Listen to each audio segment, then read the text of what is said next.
El viento levantaba nubes de polvo que teñían el atardecer de un manto rojo sangre. Carmen sostenía a su bebé contra su pecho mientras las piedras golpeaban el techo de hojalata oxidado que había sido su hogar durante 8 años. Afuera, 5 pares de ojos la observaban con una mezcla de miedo y curiosidad morbosa.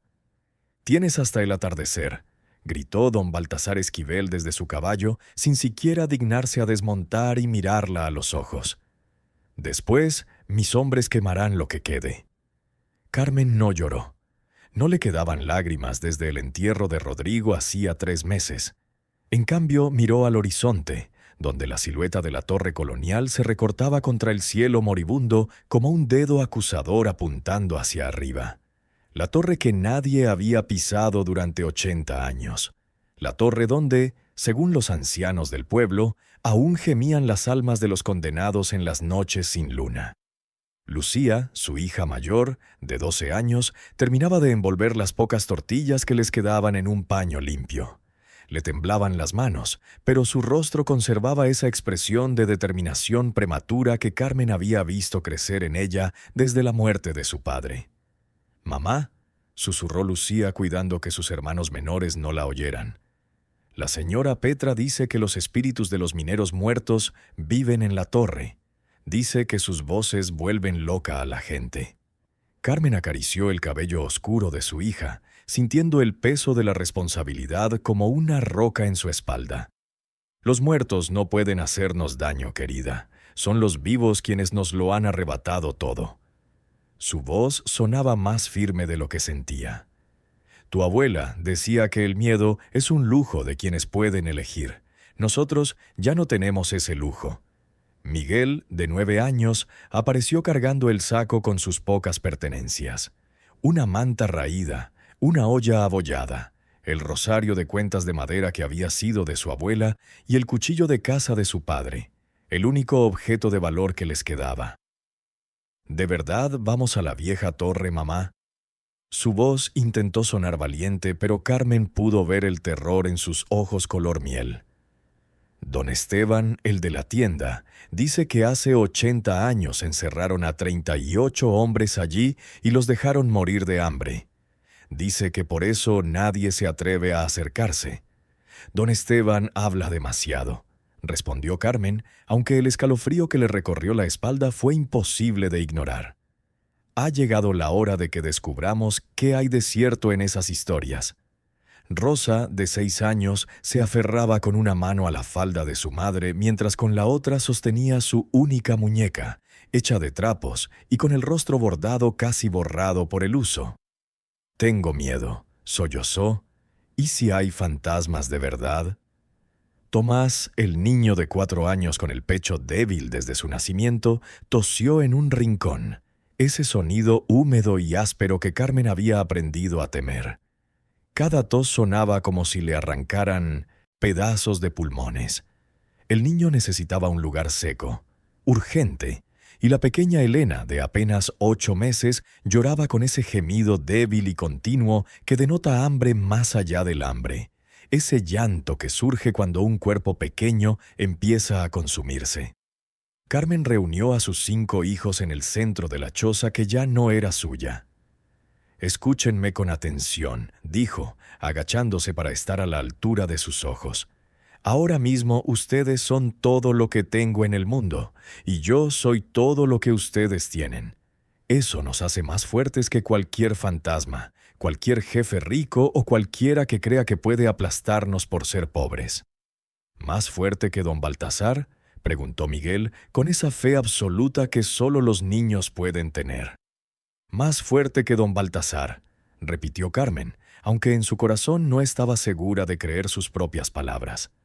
Afuera el sol finalmente tocó el horizonte, y con él llegó el sonido de los cascos de los caballos y la risa cruel de los hombres que se preparaban para llevar a cabo la amenaza de su jefe. Si esta historia ya te está atrapando, no olvides suscribirte y darle like. Déjame en los comentarios desde dónde nos estás escuchando. Me encanta saber de ti. La subida a la torre fue más difícil de lo que Carmen recordaba de su infancia, cuando ella y otros niños del pueblo se retaban para ver quién podía acercarse más antes de salir corriendo despavorido. Ahora, con el bebé atado a la espalda con un chal, Tomás cargaba en su cadera y los otros 3 niños la seguían por el camino de piedras sueltas. Cada paso era una batalla contra la gravedad y el cansancio. «No miren atrás», ordenó al ver las primeras llamas lamiendo el cielo tras ellos. La cabaña que había construido con Rodrigo tabla a tabla ahora era solo combustible para la crueldad de un hombre rico. Lucía caminaba delante con Miguel, ambos cargando los bultos. Rosa se aferraba a la falda de su madre, tropezando a cada paso. «Me duelen los pies», se quejó la niña. «Lo sé, mi amor, ya casi llegamos». Era mentira. Aún faltaban al menos 2 kilómetros de subida y anochecía rápidamente. Al salir la luna pudieron ver la torre con claridad. Era más imponente de lo que Carmen recordaba. 4 pisos de piedra gris tallada, con ventanas estrechas como ojos ciegos que miraban hacia el valle. La pesada puerta de madera estaba cerrada, pero Carmen pudo ver que las bisagras estaban oxidadas y la madera podrida por 80 años de abandono. «Parece una prisión», murmuró Lucía. «Era un mirador para los guardaminas», explicó Carmen. «Desde allí se veía todo el valle. Rodrigo me contó que su bisabuelo trabajaba en esas minas antes de que cerraran». «¿Por qué cerraron?», preguntó Miguel. Carmen no respondió de inmediato. Las historias que había escuchado eran demasiado oscuras para compartirlas con niños exhaustos y asustados. Cuando finalmente llegaron a la base de la torre, Carmen depositó con cuidado a Tomás en el suelo. El niño tosía sin parar y cada exhalación producía un grito preocupante. «Lucía, lleva a tu hermano». «Miguel, ayúdame con esta puerta». La puerta era más pesada de lo que esperaban. Carmen y Miguel empujaron con todas sus fuerzas y finalmente la madera podrida cedió con un crujido que sonó como huesos rompiéndose. La oscuridad dentro era absoluta. «Mamá, huele raro», dijo Rosa tapándose la nariz. Era cierto. El aire que salía de la torre tenía un olor extraño. Humedad antigua, piedra fría y algo más. Algo metálico y dulzón que Carmen no pudo identificar. «Es solo aire viejo», dijo con más confianza de la que sentía. «Pasa, rápido». El interior de la torre era exactamente como Carmen había imaginado en sus peores pesadillas. La planta baja era un círculo de piedras de unos 8 metros de diámetro. Las paredes estaban manchadas con lo que parecía musgo negro, aunque Carmen sospechaba que se trataba de otra cosa. Una escalera de caracol de metal oxidado ascendía al interior, desapareciendo en la oscuridad de los pisos superiores. En un rincón se veían los restos de lo que podría haber sido un escritorio o una mesa, ahora solo tablas podridas cubiertas de polvo. En Itisin, otro rincón, un montón de lo que parecían ser herramientas oxidadas, picos, palas, lámparas de aceite corroídas. «No toques nada», advirtió Carmen. «Miguel, ayúdame a barrer esta zona.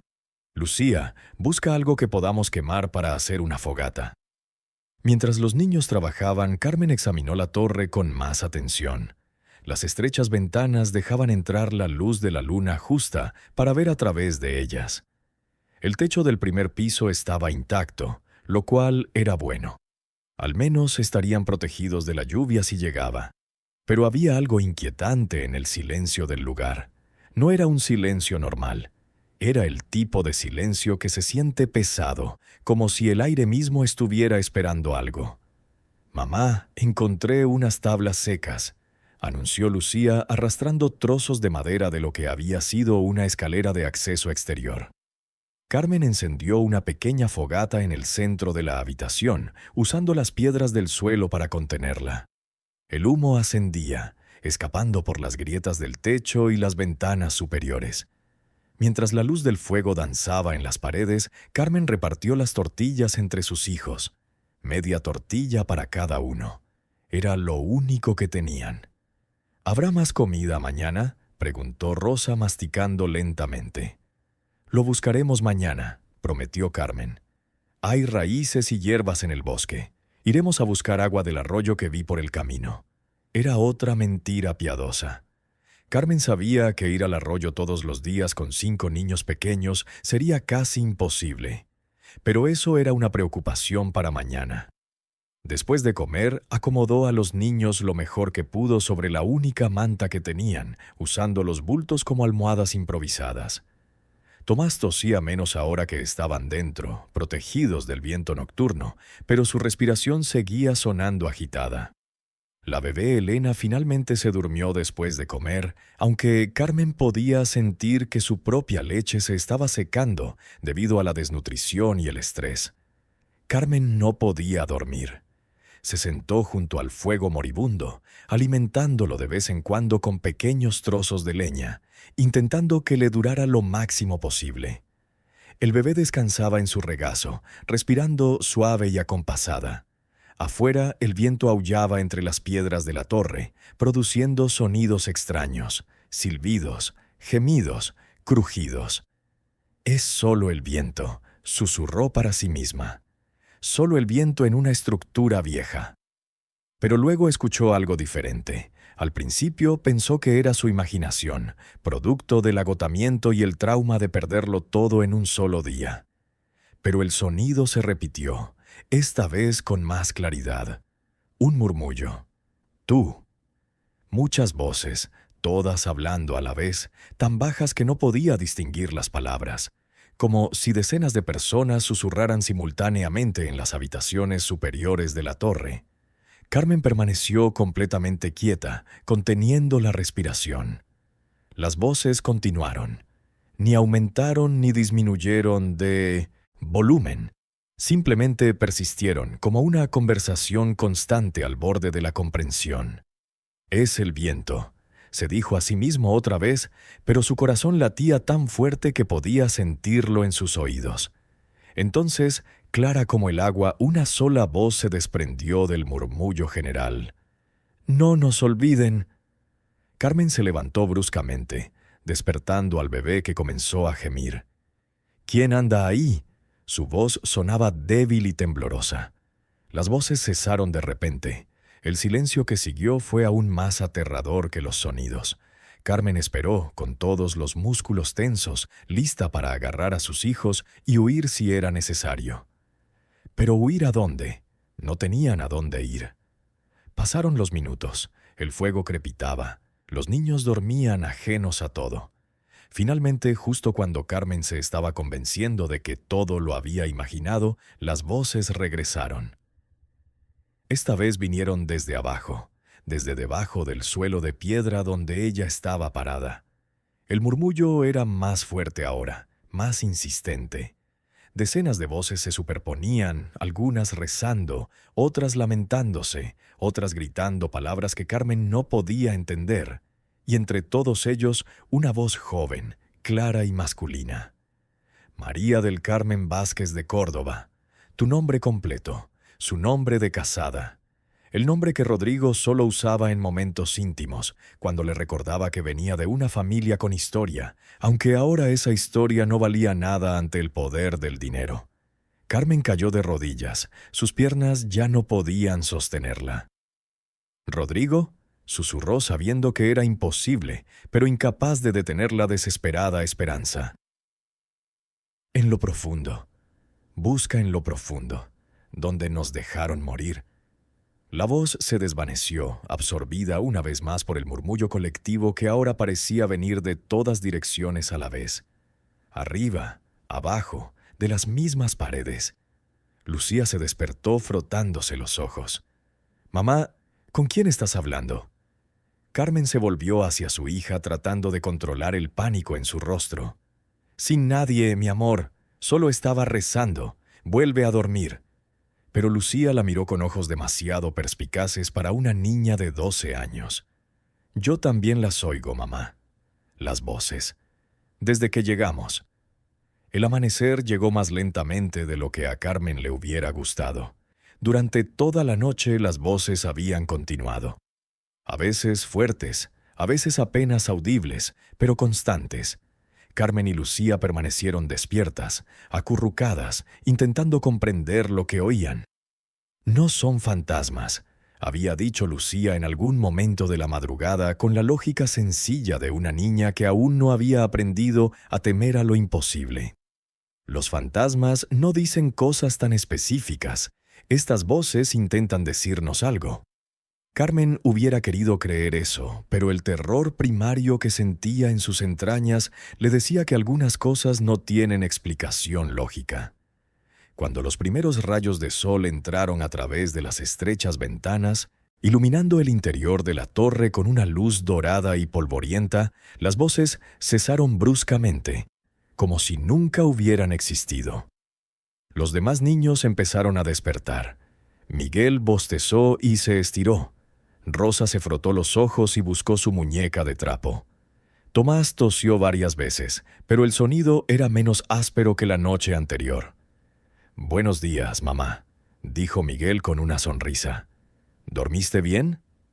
Carmen no sabía qué responder. ¿Cómo podía explicarle a un niño de 9 años que había pasado la noche escuchando las voces de los muertos que conocían su nombre? ¿Que esas voces le habían dicho que buscara en las profundidades? «Dormí lo suficiente», mintió. «Hoy tenemos que explorar, buscar agua y comida, y tenemos que comprender mejor este lugar». Miguel asintió con entusiasmo, siempre listo para una aventura. Pero Carmen notó que Lucía la miraba con preocupación, y supo que su hija mayor comprendía más de lo que le habría gustado. Después de un escaso desayuno a base de agua y las migas de tortilla que quedaban, Carmen organizó a los niños. «Lucía, quédate aquí con Rosa y el bebé. Enciéndelo. Miguel, ven conmigo. Vamos al arroyo a buscar agua y algo comestible en el bosque». «¿Y yo?», preguntó Tomás. «Quédate aquí, hijo. Necesitas descansar el pecho». El niño protestó, pero un nuevo ataque de tos lo convenció. «Mamá», dijo Lucía suavemente mientras Carmen se preparaba para irse. «Las voces, ¿crees que están tratando de ayudarnos?». Carmen miró a su hija mayor viendo en ella la misma mezcla de miedo y valentía que ella misma sentía. «No lo sé, mi amor, pero esta noche, cuando regresen, los escucharemos con más atención. Intentaremos entender qué quieren». Lucía asintió y en ese momento Carmen vio que su hija ya no era una niña. Las circunstancias las habían convertido en compañeras, en cómplices contra el destino que buscaba destruirlas. Mientras caminaba por el sendero pedregoso con Miguel a su lado, cargando las 2 únicas ollas que tenían, Carmen miró hacia atrás una vez. La torre se alzaba contra el cielo de la mañana, imponente y misteriosa. Y por primera vez desde que llegaron, Carmen sintió algo más que miedo. Ella sintió curiosidad. ¿Qué secretos guardaba esa torre? ¿Quiénes eran las voces que conocían su nombre? ¿Y qué había en lo más profundo que querían que yo encontrara? Mientras Carmen y Miguel desaparecían entre los árboles hacia el arroyo, algo cambió dentro de la torre. El silencio diurno, que había sido absoluto desde el amanecer, se rompió brevemente. Un único sonido, como el del metal golpeando una piedra. 3 golpes lentos y deliberados. Vinieron de algún lugar debajo del suelo de piedra. Lucía los oyó y su mano instintivamente agarró el rosario de su abuela. Las voces no habían terminado con ellos, apenas habían comenzado. Carmen y Miguel subieron por el sendero cargando cántaros llenos de agua. El sol del mediodía caía implacablemente, haciendo que cada paso fuera un esfuerzo agotador. Los cántaros eran tan pesados que Carmen tuvo que detenerse 3 veces para descansar. «Mamá, mira», dijo Miguel señalando el valle donde habían vivido toda su vida. Carmen siguió la dirección de su dedo y sintió que se le encogía el estómago. Desde su posición elevada podía ver perfectamente su vieja cabaña, o mejor dicho, lo que quedaba de ella. Solo cenizas negras y algunos postes carbonizados que sobresalían como dedos quemados apuntando al cielo. Don Baltasar no había mentido, había cumplido su amenaza. «Allá abajo no nos queda nada», dijo Carmen con más convicción de la que sentía. «Solo hacia adelante, hijo. solo hacia adelante. Miguel asintió, pero Carmen vio la lágrima que su hijo intentó ocultar secándose la cara con el dorso de la mano. Al llegar a la entrada de la torre, Carmen oyó voces. Por un instante el terror la invadió, pensando que las voces sobrenaturales habían regresado a plena luz del día. Pero no, eran voces reales, voces de niños. Entró corriendo y encontró a Lucía arrodillada en medio de la habitación, con Rosa y Tomás a su lado. Los tres miraban fijamente el suelo de piedra. «Mamá, tienes que ver esto», dijo Lucía sin levantar la mirada. La pequeña Elena dormía en un rincón envuelta en un chal. El fuego se había reducido a brasas, pero la habitación estaba sorprendentemente cálida para ser mediodía. Carmen dejó los jarrones y se acercó a sus hijos. ¿Lo que está sucediendo? Lucía señaló una sección del suelo de piedra cerca del centro de la habitación. A primera vista no parecía diferente del resto. Losas grises desgastadas por el tiempo, con musgo creciendo en las grietas. «Mira esto, mamá».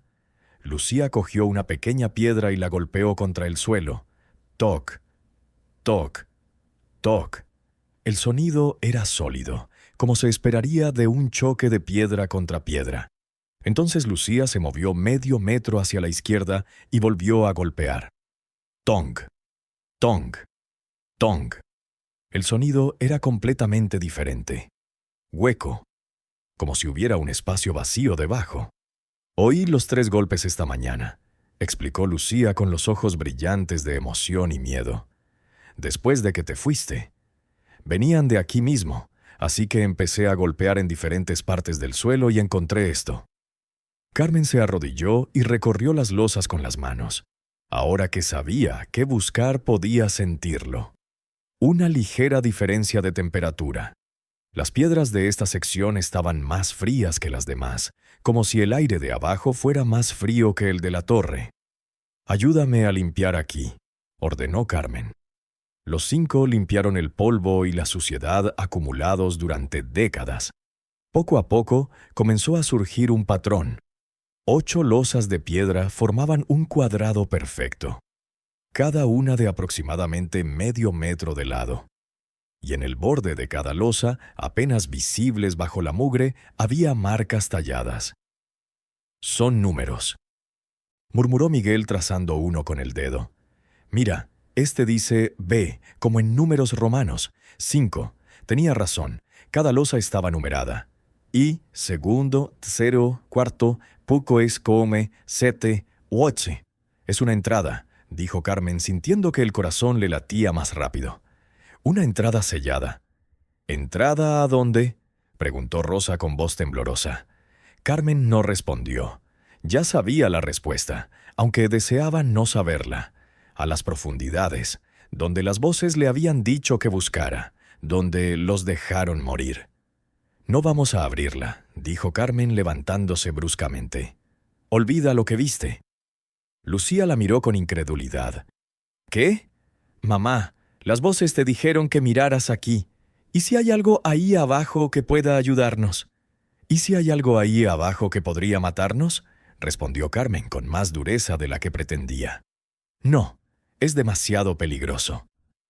Pero incluso mientras lo decía, Carmen sabía que estaba luchando contra lo inevitable.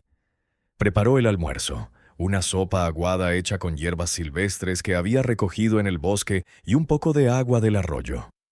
No era nutritiva, pero al menos le llenó el estómago.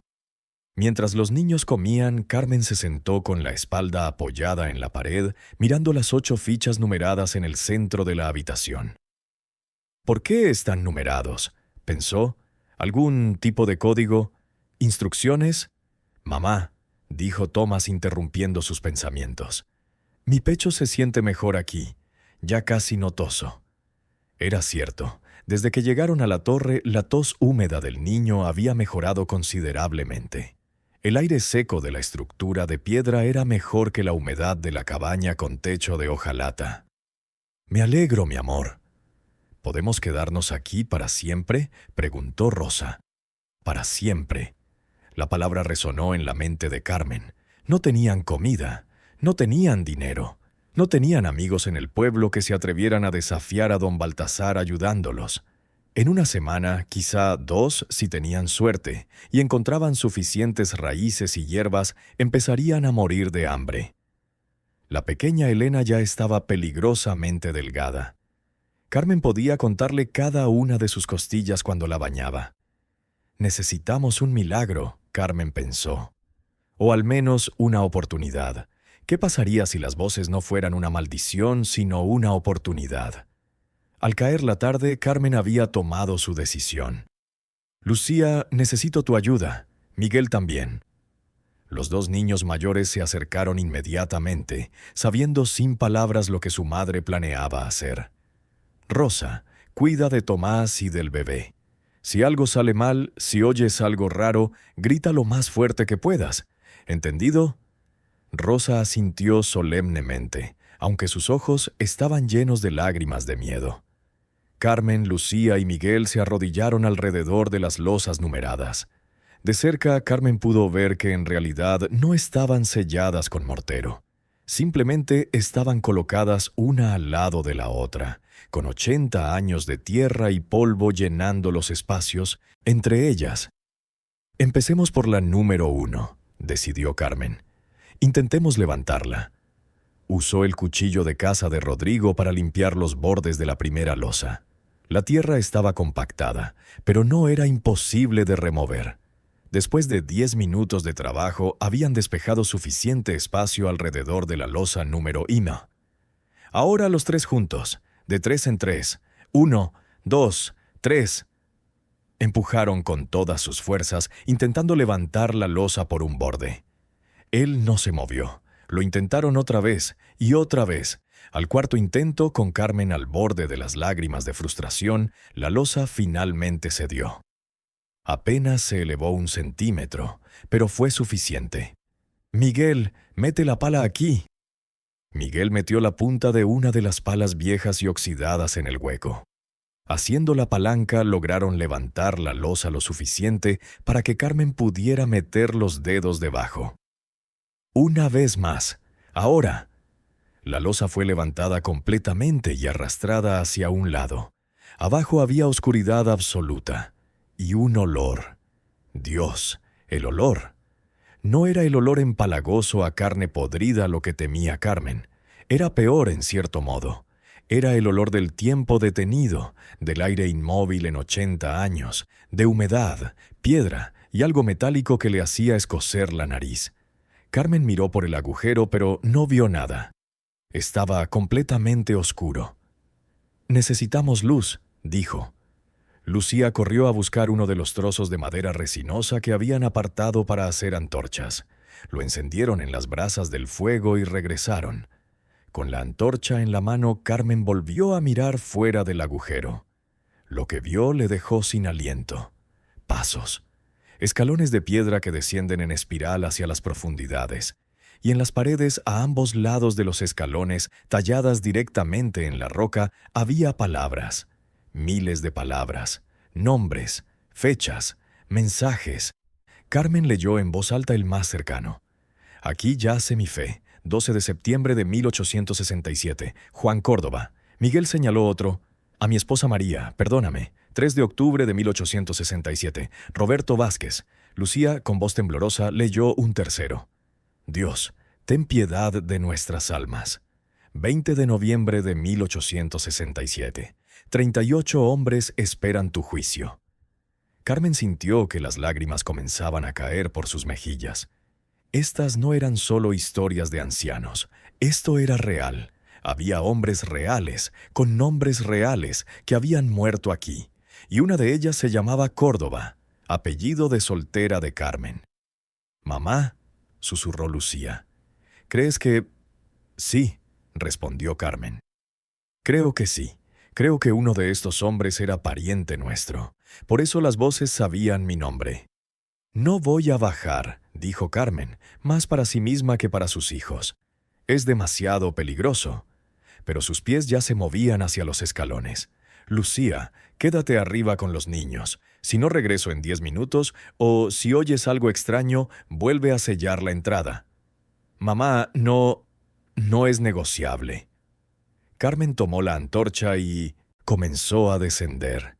Los escalones eran traicioneros, resbaladizos por la humedad y cubiertos de algo que parecía musgo negro. Carmen bajó lentamente, con una mano apoyada en la pared para mantener el equilibrio. Los grafitis continuaban a cada paso. Mensajes de desesperación, de fe, de amor, de furia. Mi hijo cumple 5 años hoy, 30 de julio de 1867. No lo veré crecer. El jefe Esquivel nos traicionó. Que Dios lo juzgue en vida y en muerte. El nombre Esquivel la detuvo en seco. ¿Esquivel? ¿Como don Baltasar Esquivel? Carmen leyó más inscripciones, buscando de nuevo ese apellido. Lo encontró 3 veces más. Esquivel cerró las puertas, nos dejó sin agua. El nombre del diablo es Esquivel. Esquivel se llevó el dinero. Morimos por su avaricia. El corazón de Carmen latía tan fuerte que podía oírlo en sus oídos. No se trataba solo de una tragedia antigua. Era una tragedia directamente relacionada con su presente. Los Esquivel. La misma familia que la expulsó de su hogar. La misma familia que había controlado estas tierras durante generaciones. Después de lo que pareció una eternidad, los pasos terminaron. Carmen se encontró en una cámara. No. No era solo una cámara. Era una cripta. El espacio era circular, de unos 6 metros de diámetro, con techo abovedado. Y a lo largo de las paredes, dispuestos con una delicadeza que le partió el corazón a Carmen, había esqueletos. 38 esqueletos, cada uno sentado con la espalda contra la pared y las manos cruzadas sobre el regazo. No yacían al azar, como víctimas de una masacre caótica. Estaban dispuestos deliberadamente, casi ceremonialmente, como si los últimos supervivientes hubieran colocado respetuosamente a los muertos antes de morir ellos mismos. En el centro de la cámara había una mesa improvisada hecha con tablones y piedras viejas, y sobre ella, protegidos por lo que parecía ser un estuche de cuero sellado con cera, había documentos. Carmen se acercó lentamente, casi con reverencia. Sus manos temblaban mientras rompía el sello de cera, que se desmoronó después de 80 años. Dentro del estuche había 3 cosas. Un diario grueso, con páginas amarillentas pero sorprendentemente bien conservadas. Un rollo de documentos oficiales con sellos y firmas.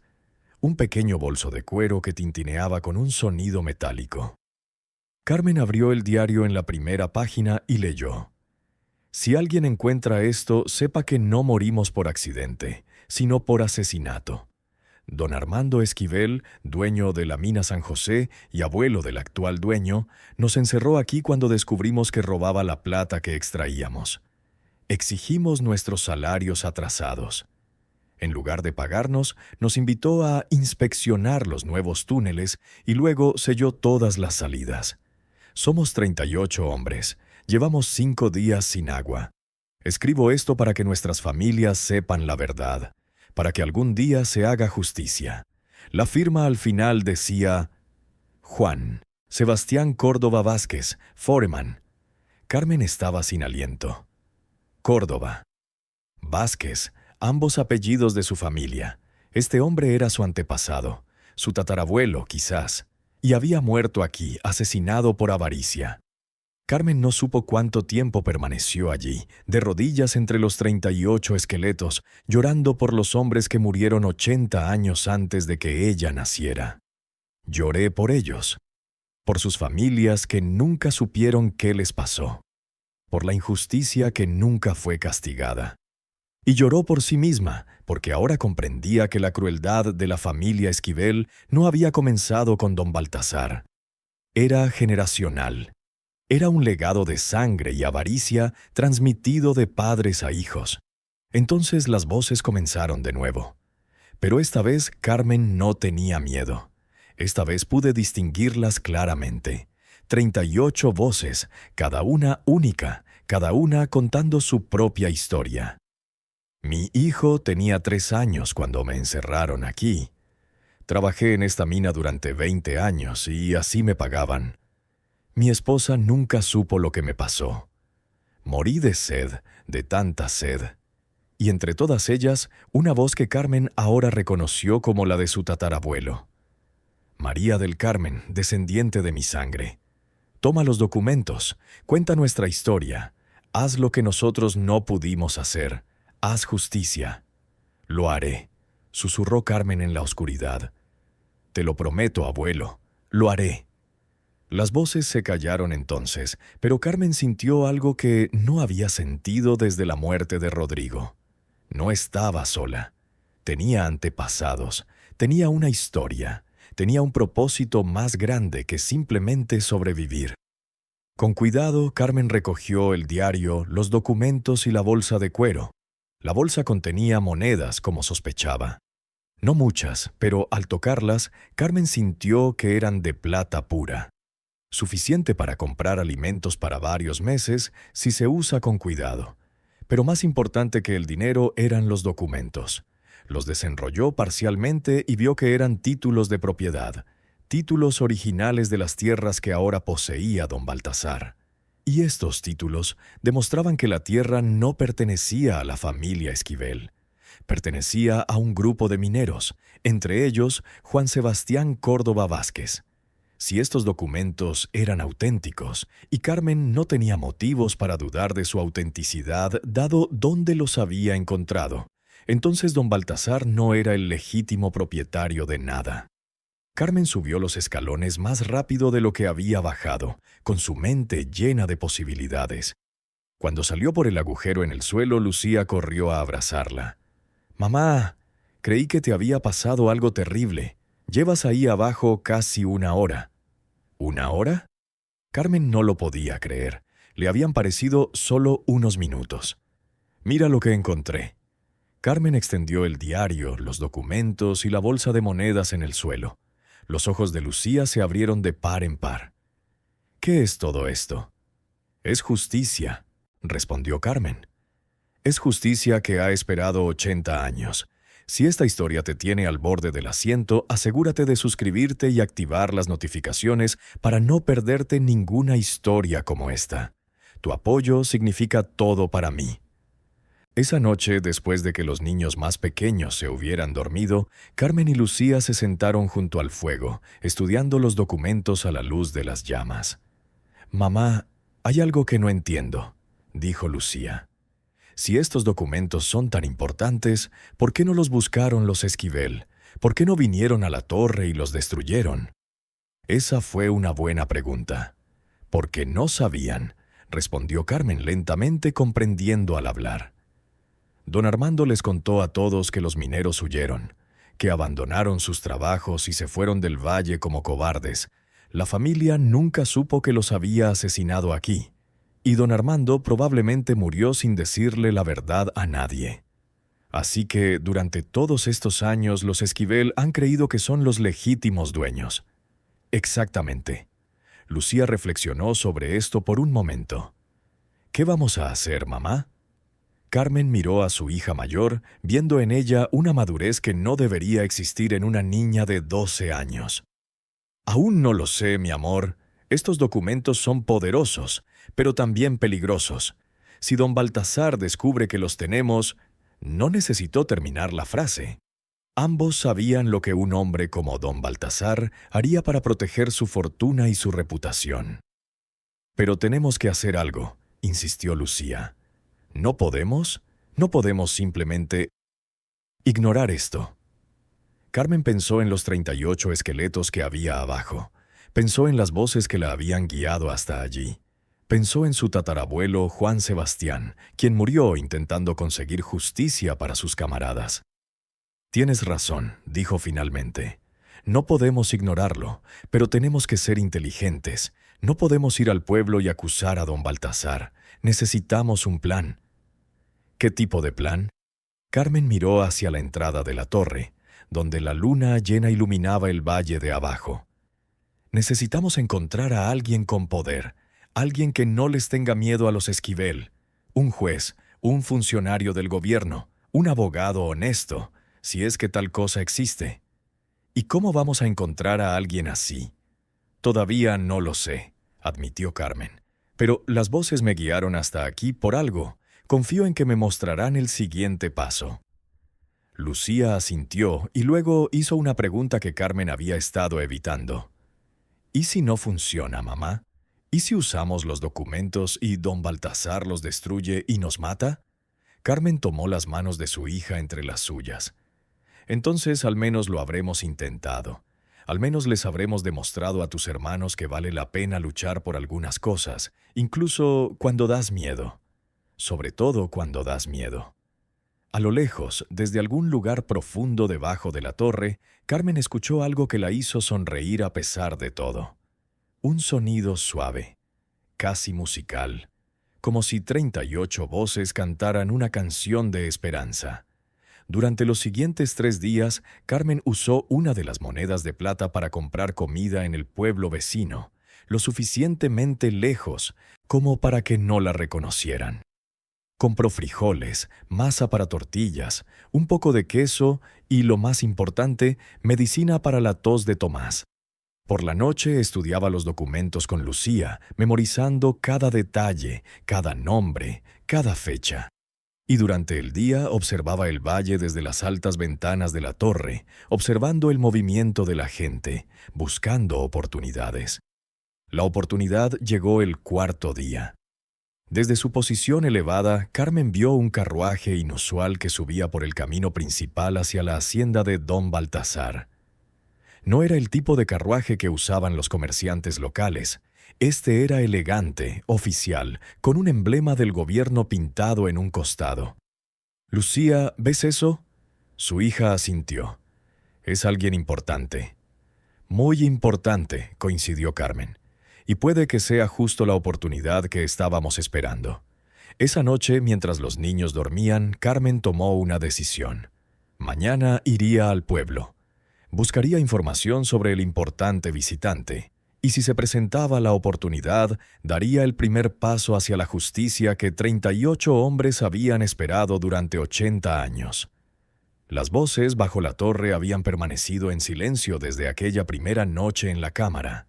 Pero Carmen sabía que estaban allí, esperando, confiando en que haría lo correcto. No los defraudaría. Carmen descubrió la verdad enterrada durante 80 años. 38 mineros, incluyendo a su propio tatarabuelo, fueron asesinados por el abuelo de don Baltasar. Los documentos que encontró prueban que las tierras de la familia Esquivel fueron robadas. Ahora un visitante importante ha llegado al valle, y Carmen debe decidir si arriesgarlo todo por la justicia. Carmen salió de la torre al amanecer, cuando la niebla aún cubría el valle como un sudario gris.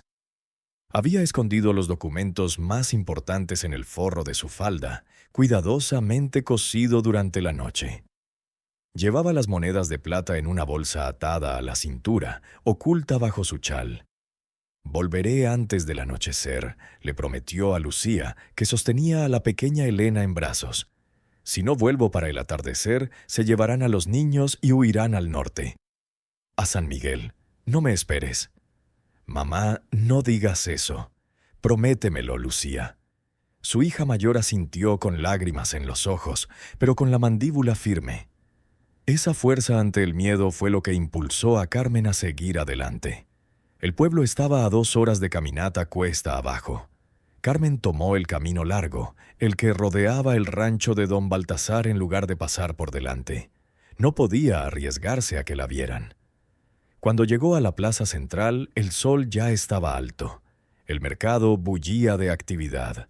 Mujeres vendiendo tortillas, hombres cargando sacos de maíz, niños corriendo entre los puestos. Todo tan normal, tan alejado del terror que Carmen había vivido en los últimos días. Se cubrió la cabeza con el chal y se acercó al puesto de doña Remedios, una vendedora de hierbas que había conocido cuando Rodrigo aún vivía. «Buenos días, señora», saludó Carmen en voz baja. La anciana la miró con los ojos entrecerrados, tardando un instante en reconocerla. Al hacerlo, su expresión se transformó en una mezcla de sorpresa y miedo. «Carmen, creí que todos dicen que habías huido del valle. Sigo aquí, y necesito información». Doña Remedios miró nerviosamente a su alrededor antes de responder. «Es peligroso que te vean. Don Baltasar está furioso. Dice que le robaste algo antes de irte». El corazón de Carmen se aceleró. ¿Cómo podía saber don Baltasar de los documentos? A menos que... ¿Qué dijiste que robé? No especifica nada. Solo dice que si alguien te ve, debe reportarte de inmediato. Ofrece una recompensa de 20 pesos. 20 pesos. Una fortuna para los pobres del pueblo. Carmen sintió el peso de los documentos en la pierna y supo que debía actuar rápido. El hombre que llegó ayer en el carruaje oficial. ¿Quién es? Doña Remedios se inclinó más cerca, bajando aún más la voz. Este es el inspector Tomás Guerrero. Es de la capital. Dicen que está investigando reivindicaciones de tierras bajo la nueva ley de reforma agraria. Se hospeda en la casona como huésped de don Baltasar. Por supuesto, don Baltasar mantendría al inspector cerca, vigilando cada conversación, cada documento que viera. ¿Cuánto tiempo se quedará? Dicen que 3 días. Luego sigue hasta Puebla. 3 días. Carmen tenía 3 días para encontrar la manera de hablar con el inspector sin que don Baltasar se enterara. Carmen pasó el resto de la mañana observando desde las sombras. Se sentó en un rincón de la iglesia, desde donde podía ver la plaza sin ser vista fácilmente. Compró pan con una de sus monedas y lo comió despacio, absorta en sus pensamientos. El inspector eventualmente tendría que abandonar la finca. Los inspectores del gobierno no solo revisaban documentos, inspeccionaban la tierra, hablaban con los trabajadores y examinaban los registros de la iglesia. Tendría que venir al pueblo. Su oportunidad llegó al mediodía. Un carruaje entró en la plaza, el mismo que Carmen había visto el día anterior. Bajaron 3 hombres, uno con traje de ciudad, sin duda el inspector Guerrero. Otro a quien Carmen reconoció como el capataz de don Baltasar, y un tercero con una carpeta de documentos. Se dirigieron directamente al edificio del registro civil en el extremo norte de la plaza. Carmen esperó 5 minutos, luego se levantó y caminó tranquilamente en esa dirección. Su corazón latía tan fuerte que estaba segura de que todos podían oírlo. El registro civil era un edificio pequeño, con solo 2 salas. Carmen oía voces desde dentro. El inspector pidiendo ver los registros de la propiedad, el capataz explicando algo sobre los límites históricos de los terrenos. Ella no podía entrar así como así. El capataz la reconocería inmediatamente. Entonces vio su oportunidad.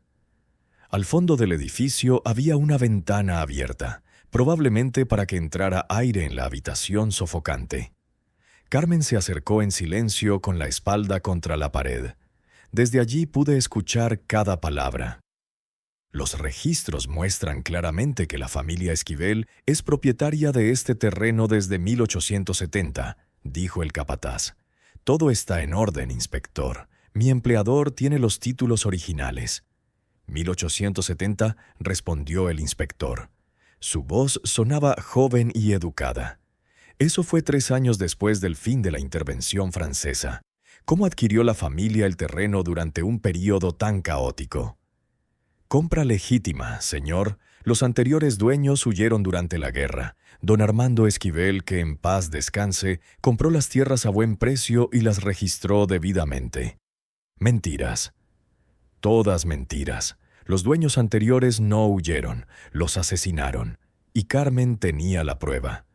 El inspector hizo más preguntas, todas respondidas con la narrativa cuidadosamente elaborada que la familia Esquivel había elaborado a lo largo de 80 años. Carmen sintió que la rabia le subía al pecho. Esperó a que los hombres salieran del edificio y regresaran al carruaje. Luego se acercó al registrador, un hombre delgado con gafas gruesas. «Disculpe, señor, ¿volverá el inspector?» El hombre la miró con desinterés. «Mañana por la mañana revisará los registros de la iglesia». La iglesia, un lugar público, un lugar donde Carmen podía ir sin que el capataz de don Baltasar controlara todos sus movimientos. Carmen tenía su plan, Cuando Carmen regresó a la torre, el sol ya se ponía. Lucía corrió a abrazarla, y Carmen pudo ver el alivio en el rostro de su hija. Pensé que algo terrible había sucedido. Todavía no, respondió Carmen con una sonrisa cansada. Pero mañana será el día más importante de nuestras vidas. Esa noche, después de alimentar a los niños con los frijoles y las tortillas que había comprado, Carmen se sentó con Lucía y le explicó el plan. El inspector irá a la iglesia mañana. Llegaré temprano antes que él. Cuando esté dentro me acercaré y le pediré hablar con él en privado. Le mostraré los documentos. Y si don Baltasar vuelve a mandar al capataz con él, por eso estarás vigilando desde la plaza. Si ves al capataz entrar a la iglesia, le darás la señal. Yo esconderé los documentos y fingiré que solo estaba rezando. Lucía asintió comprendiendo la importancia de su papel. ¿Y si el inspector no te cree? ¿O si se lo cuenta a don Baltasar? Era el miedo que Carmen había estado evitando afrontar directamente. Es un riesgo que debo correr. Los hombres que murieron allí esperaron 80 años para que se hiciera justicia. No puedo darles la espalda ahora. Lucía tomó la mano de su madre. Papá estaría orgulloso de ti. Las lágrimas que Carmen había estado conteniendo finalmente fluyeron. Por Rodrigo, por su tatarabuelo Juan Sebastián, por los 38 hombres que murieron solos en la oscuridad. Mañana, susurró Carmen, todo cambia. Para bien o para mal, pero todo cambia. En lo profundo de la torre, como respondiendo a sus palabras, Carmen oyó el sonido familiar, voces murmurando en la oscuridad. Pero esta vez no sonaban tristes, sonaban esperanzadas, sonaban como si estuvieran orando por ella. Carmen pasó la noche despierta memorizando cada línea de los documentos. No podía arriesgarse a que el inspector solo los revisara.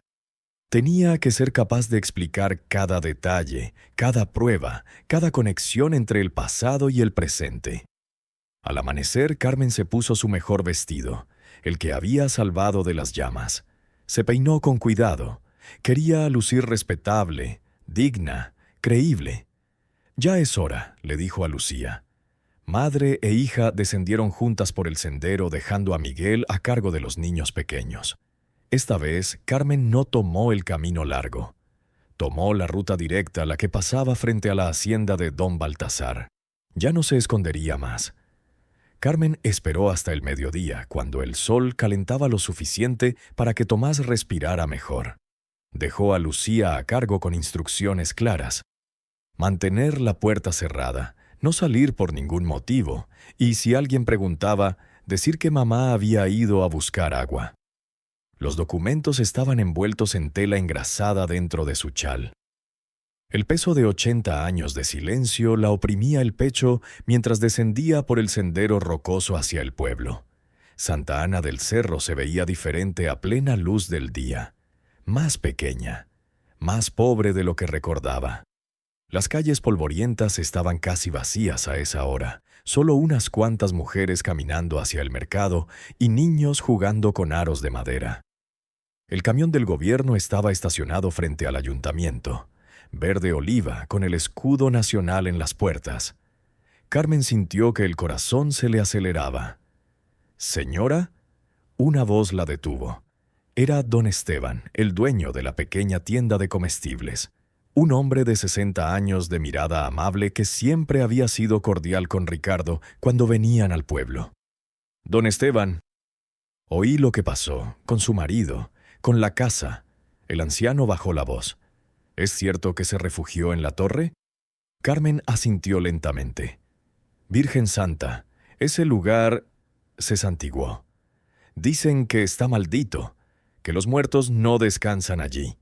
Los muertos nunca descansan cuando no se hace justicia, don Esteban». El anciano la miró sorprendido. Había algo diferente en Carmen ahora.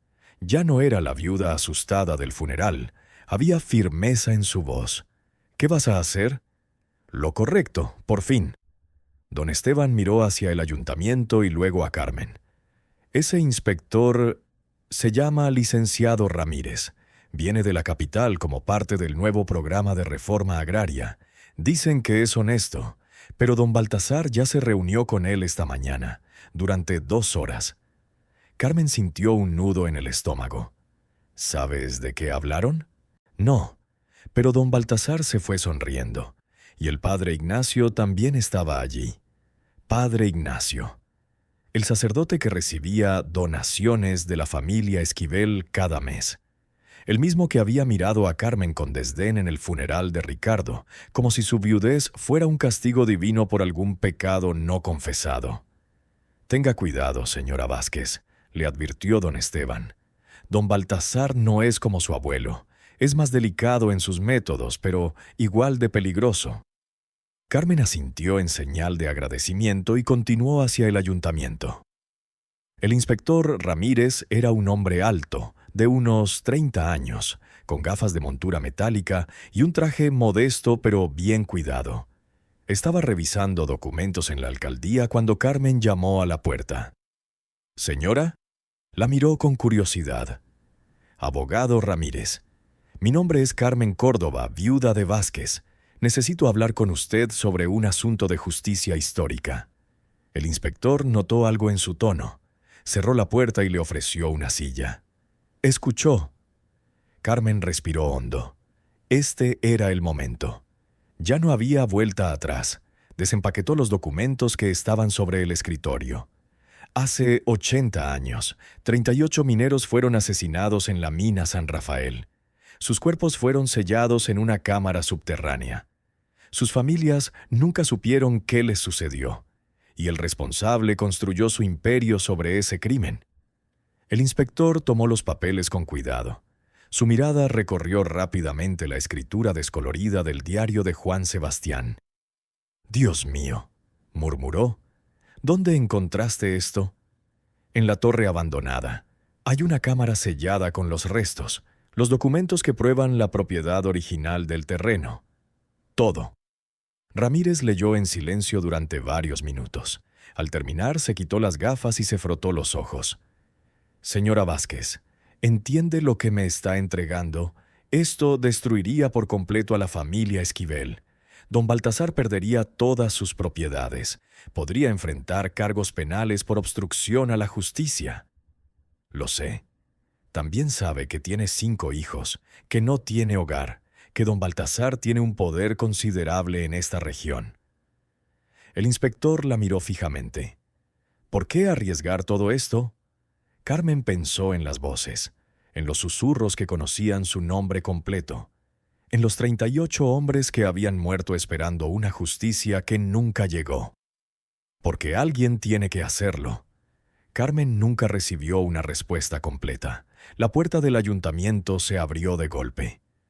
Don Baltasar Esquivel entró con la confianza de un hombre al que jamás se le había detenido en ninguna puerta.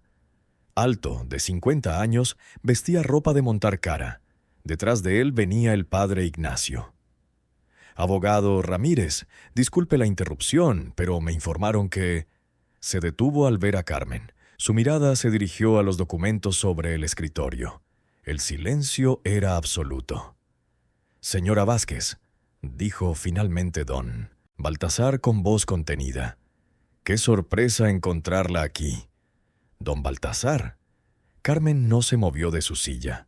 El hombre adinerado se acercó al escritorio mirando los papeles sin tocarlos. Carmen vio el momento exacto en que reconoció la letra de su abuelo en uno de ellos. «Señor», dijo don Baltasar volviéndose hacia el inspector, «necesito hablar con la señora Vázquez, en privado. Es un asunto familiar». «Esto no es un asunto de familia», intervino Carmen. «Es un asunto de justicia pública». «Señora, por favor». La voz de don Baltasar se suavizó. «Sé que ha pasado por mucho. La muerte de su esposo, la pérdida de su hogar, 5 hijos que cuidar. Entiendo que esté desesperada, pero estos documentos…» Hizo un gesto vago.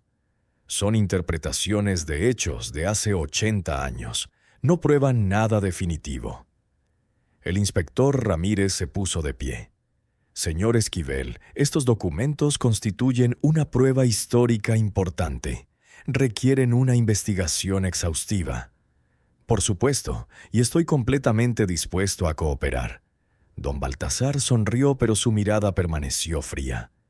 Pero primero déjeme hablar con la señora Vázquez. 5 minutos. Afuera.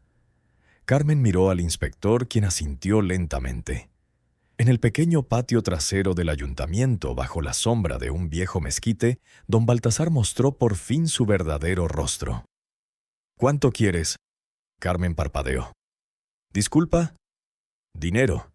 ¿Cuánto necesitas para olvidar que encontraste esos papeles? ¿10,000 pesos? ¿20,000? Se acercó. Puedo darte una casa, un trabajo, educación para tus hijos, todo lo que necesitas. ¿Qué hizo con los mineros? ¿Les prometió todo y luego los enterró? Don Baltasar se tensó. Yo no maté a esos hombres. Mi abuelo lo hizo, hace 80 años, antes de que yo naciera. Pero has vivido toda tu vida disfrutando lo que robaste. No robó nada, construyó un imperio, dio trabajo a cientos de familias. La voz de don Baltasar se alzó. ¿Qué lograría yo exponiendo esto ahora? ¿Revivir a los muertos? No, solo destruiría a gente inocente, a mi esposa, a mis hijos, a los trabajadores que dependen de mis negocios. ¿Y qué pasa con las familias de los 38? ¿No merecen saber lo que pasó? Están muertos o dispersos. ¿Qué más da ahora? Carmen sintió que la rabia le calentaba el pecho. Lo cambia todo, por las voces que aún claman justicia, por mi antepasado que escribió esa carta con manos temblorosas sabiendo que iba a morir, por 50,000 pesos. Carmen se quedó sin palabras. 50,000 pesos en efectivo. Hoy, una casa en Guanajuato, lejos de aquí. Documentos legales que le otorgan la plena propiedad de 10 hectáreas de tierra de cultivo. Don Baltasar sacó una chequera de su chaqueta. Y mi promesa de que sus hijos nunca más tendrán que preocuparse por el dinero. La pluma estaba en su mano. Carmen miró la chequera. Pensó en Tomás, luchando por respirar en la fría torre. En la pequeña Elena que cada día pesaba menos. En Miguel preguntando cuándo volverían a tener una vida normal. 50,000 pesos lo solucionarían todo. Inmediatamente. ¿Y los documentos? Preguntó suavemente. Los recupero. Desaparecen. El inspector recibe una generosa donación para su oficina, y todos seguimos adelante. Don Baltasar la miró fijamente. Usted es madre, señora Vázquez. Los 38 están muertos, pero sus 5 hijos están vivos. ¿A quién le debe lealtad? Carmen cerró los ojos. Escuchó el viento susurrar las hojas del mezquite. Escuchó los latidos de su propio corazón. Y oyó débilmente, como un eco lejano, las voces de la torre.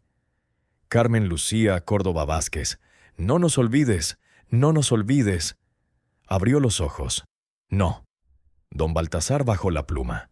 Disculpe, no acepto su dinero, no acepto su silencio, y no permitiré que mi antepasado y otros 37 hombres mueran 2 veces, una en sus tumbas y otra en el olvido. El rostro de don Baltasar se endureció. Estás cometiendo un terrible error. Puede ser, pero es mi error. Carmen se giró para regresar al ayuntamiento. Señora Vázquez, la voz de don Baltasar ahora era pura sangre. Si hace esto, no habrá vuelta atrás, no habrá trabajo, no habrá refugio, y le aseguro que todas las puertas de esta región estarán cerradas para usted. Carmen se detuvo, pero no se dio la vuelta. Entonces viviré sabiendo que elegí la dignidad por encima de la complicidad, que mis hijos crecerán pobres pero honestos, y que cuando les cuente la historia de su tatarabuelo, Juan Sebastián, podré mirarlos a los ojos. Entró en el ayuntamiento antes de que don Baltasar pudiera responder. El inspector Ramírez estaba esperando. «Señora, estos documentos constituyen una donación oficial al gobierno federal. Bajo mi autoridad como descendiente directo de Juan Sebastián Córdoba Vázquez, solicito formalmente una investigación exhaustiva de los sucesos de 1867. El inspector asintió lentamente. «Entendido. Pero, señora, debe saber que esto llevará meses, quizás años, y durante ese tiempo sobreviviré. como lo he hecho hasta ahora. Tras ella entró don Baltasar, seguido por el padre Ignacio. «Abogado Ramírez», dijo el sacerdote con voz suave, «debo advertirle que la señora Vázquez ha estado viviendo en un lugar conocido por causar trastornos mentales. Dice oír voces, espíritus. Claramente no está en condiciones de tomar decisiones legales». Carmen se giró bruscamente. «¿Trastornos mentales? ¿O verdades incómodas, padre? ¿Cuántas donaciones has recibido de la familia Esquivel para mantenerte callado?» El padre Ignacio palideció. El inspector miró a ambos hombres. «Caballeros, agradezco su preocupación, pero la señora Vázquez parece estar en pleno uso de sus facultades, y estos documentos, con o sin voces, constituyen prueba histórica, legítima». «Esto no acabará aquí», dijo don Baltasar en voz baja, mirando directamente a Carmen. «Lo prometo». «Lo sé», respondió Carmen, «pero al menos acabará con la verdad. La torre abandonada ya no estaba tan abandonada. El gobierno federal envió un equipo de arqueólogos forenses. Excavaron la cámara subterránea y recuperaron los 38 esqueletos. Confirmaron todo lo que decían los documentos. La historia explotó en los periódicos nacionales. Masacre olvidada de 1867 finalmente expuesta. Familia de empresarios construyó un imperio sobre una fosa común. Viuda valiente revela crimen de hace 80 años. Don Baltasar perdió el control de las tierras originales. El gobierno las redistribuyó bajo el programa de reforma agraria. 30 familias campesinas recibieron parcelas, pero don Baltasar continuó con sus otros negocios. Sus abogados argumentaron con éxito que no era responsable de los crímenes de su abuelo. No se presentaron cargos penales. No hubo pena de cárcel, solo vergüenza pública y una pérdida parcial de poder. Carmen recibió 10 hectáreas como compensación por ser descendiente de las víctimas. Suficiente para construir una pequeña casa, suficiente para sembrar maíz y frijoles, suficiente para sobrevivir. No fue justicia completa, pero algo fue algo. La torre misma se convirtió en monumento histórico. El gobierno instaló una placa con los 38 nombres. Las familias dispersas, algunas en la Ciudad de México, otras en Estados Unidos, acudieron a rendir homenaje. Y las voces finalmente se callaron. Carmen subió a la torre una última vez antes de mudarse a su nueva casa. Tocó las frías paredes de piedra. «Descansa», susurró. «La verdad ha salido a la luz. Ya puedes descansar». El viento soplaba a través de las ventanas rotas, pero esta vez no traía voces, solo silencio. Paz. Lucía estaba esperando abajo con sus hermanos. «Mamá, ¿estás lista?» Carmen miró una última vez la torre que había sido su refugio, su prisión y, finalmente, su redención. «Sí, cariño, estoy lista». Mientras caminaban hacia su nueva vida, Miguel preguntó, «Mamá, ¿valió la pena? Don Baltasar sigue siendo rico, sigue teniendo poder. ¿De verdad cambiamos algo?» Carmen se detuvo. Miró a sus 5 hijos, delgados pero sanos, pobres pero vivos, y libres. «Cambiamos todo lo que importaba, hijo. Pasamos de ser cómplices silenciosos a testigos valientes. Pasamos de ocultar la verdad a enfrentarla. Y pasamos de vivir avergonzados a vivir con dignidad». Se tocó la mejilla. «Quizás don Baltasar siga siendo rico, pero nosotros somos libres, y esa es una riqueza que nadie puede comprarnos». Gracias por escuchar hasta el final. Si esta historia te conmovió, compártela con alguien que necesite recordar que la esperanza existe incluso en los momentos más oscuros. Suscríbete si aún no lo has hecho, y nos vemos en la próxima historia.